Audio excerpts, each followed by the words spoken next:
Hello, and welcome to our presentation where we summarize the key results of our literature review on the climate biodiversity nexus, namely the relationship between climate change mitigation and biodiversity policy measures.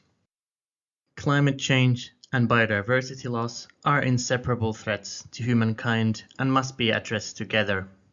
Climate change negatively affects species and ecosystems and exacerbates the loss of biodiversity.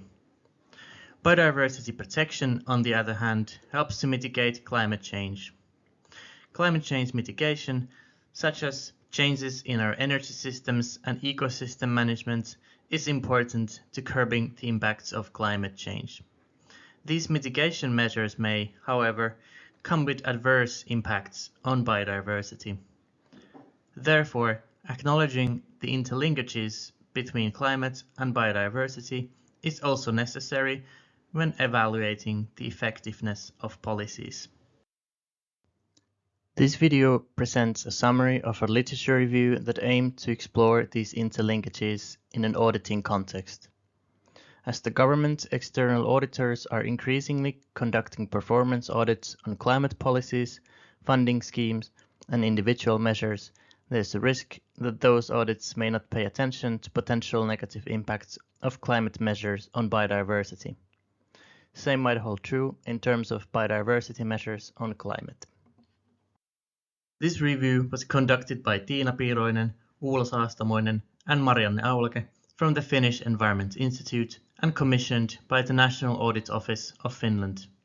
The purpose of the literature review was to provide a background study for a project of the INTASAI Working Group on Environmental Auditing. This project, called Nexus Climate and Biodiversity, aims to develop tools and guidelines for government external auditors to help identify these potential adverse effects.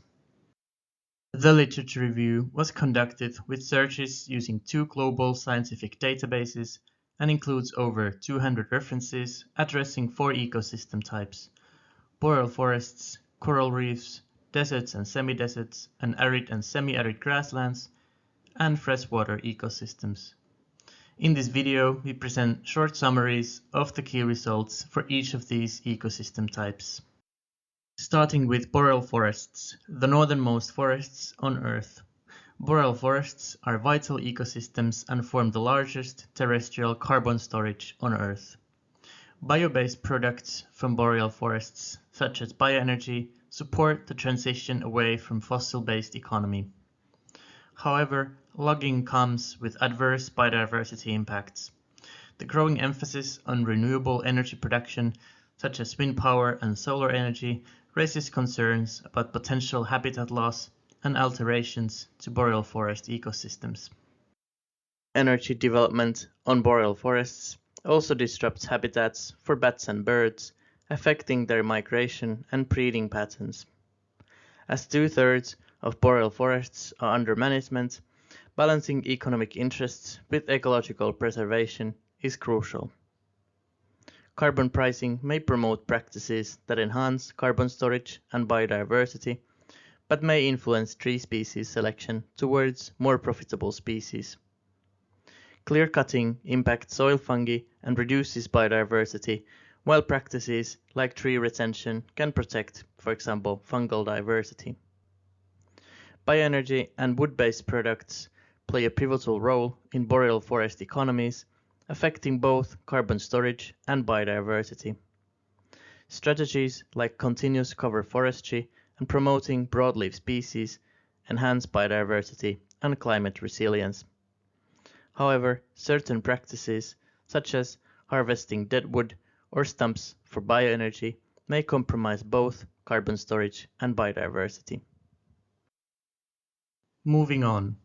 Coral reefs are biodiversity hotspots and important ecosystem engineers, but they are also highly sensitive to the effects of climate change. Climate change mitigation measures greatly support coral reefs by limiting climate change. However, climate mitigation measures placed in or in the vicinity of ocean ecosystems might inadvertently negatively affect coral reefs.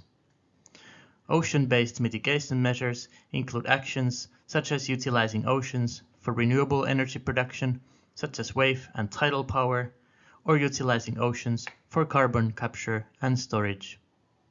Their impact on coral reefs might occur through complex ecosystem interactions, such as through changes in temperature and nutrient levels.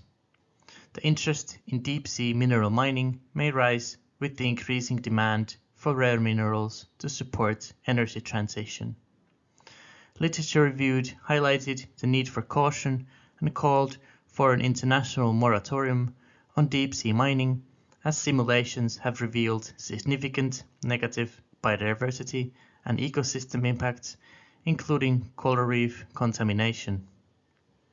Similarly, ocean geoengineering to artificially increase carbon sequestration has been deemed as highly risky with deleterious effects, and the London Convention has stated it should not be allowed. The literature emphasized that ocean-based, nature-based solutions, so-called blue carbon, can play an important role in global climate change mitigation. As seagrass beds, mangroves, and salt marshes are hotspots for carbon storage, their protection and restoration could support global mitigation measures. The health of coral reefs is central to these blue carbon ecosystems, as coral reefs protect them from wind and wave damage. As impacts of mitigation measures on ocean ecosystems, including coral reefs, are largely unknown, literature emphasized the need for careful impact assessment and paying attention to the interconnectedness of ocean ecosystems. Next, we move on to deserts, semi-deserts, and arid and semi-arid grasslands. These ecosystems harbor rich biodiversity and are also home to some of the most vulnerable and marginalized groups of people. Some of these areas, particularly grasslands, are under high land use change pressure. These areas are also used to support climate change mitigation measures, as these open lands are often ideal for renewable energy installations due to their high wind resources and ample sunlight. However, as arid areas support unique ecosystems and species, it is important to carefully evaluate the ecological consequences of renewable energy projects. Mitigation action in these arid and semi-arid areas include, for example, renewable energy production, particularly solar and wind power. Whilst renewable energy production helps to move away from fossil-based energy, it can also come with adverse biodiversity effects, such as habitat loss and fragmentation, loss of keystone species, and animal disturbance and mortality. Clearing land for solar development in arid and semi-arid regions can negatively affect carbon dynamics and even affect local microclimate. As solar production is water intensive, water demand is an important consideration for solar developments in these regions. Also, bioenergy production as a means to replace fossil fuels is practiced in arid and semi-arid regions, particularly in grassland ecosystems. Bioenergy production in grasslands varies in its impacts on local biodiversity and ecosystem services depending on the area and crop selection. Bioenergy production can cause substantial landscape transformations and land use change, which is a major driver of biodiversity loss. As grasslands are oftentimes mistaken as degraded woodlands, afforestation of grasslands has also been proposed as a mitigation measure. However, afforesting natural grasslands may come with severe negative biodiversity impact and may also negatively impact soil carbon and water cycles. Since grasslands have an important role in carbon cycles, particularly in terms of soil carbon, sustainable grassland management is important for climate change mitigation. Grassland conservation, avoided conversion, and restoration of grasslands can support climate change mitigation efforts.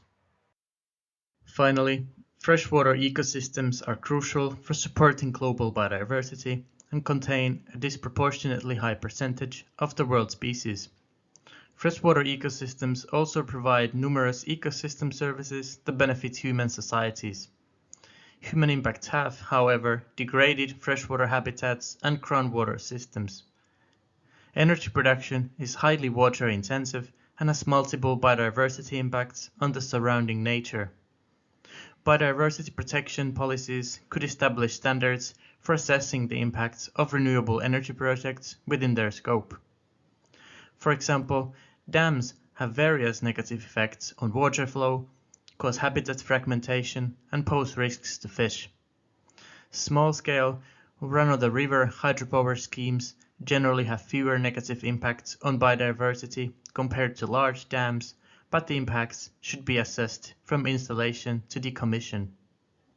In the case of solar power, construction and operation of solar plants can contribute to water pollution, but floating panels may also have positive effects by reducing evaporation. The ecosystem impact of biofuel production is similar to those of other farm crops, including intensive fertilizer use, pesticide application, and other agricultural practices that may be detrimental, but erosion control practices may be beneficial for freshwater biodiversity.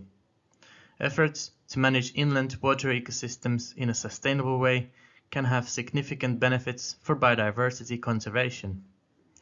The protection of forests from degradation can also help reduce soil erosion, protect water resources, and conserve biodiversity in the watershed, while afforestation may lead to increased water use and reductions in stream flow. Functioning water cycles and availability of water are essential in supporting terrestrial ecosystems in their carbon sequestration. Healthy and sustainably managed freshwater bodies can act as greenhouse gas sinks, support climate change mitigation, and protect human well-being as well. To summarize, the findings of the literature review showcased that climate change mitigation measures may carry both positive and adverse biodiversity impacts. Particularly, nature-based mitigation measures were found to benefit both climate and biodiversity. The literature review found cases of biodiversity policies positively affecting climate, but found no examples of biodiversity policies with negative climate impacts. There is a growing global urgency in recognizing the importance of the interlinkages between climate change and biodiversity. The findings demonstrate the need to consider these interlinkages also in policy evaluations in order to support climate and biodiversity action and strengthen policy coherence. Thank you for watching this video. For more information, kindly visit the full review report. You can find the link to the report in the video description below.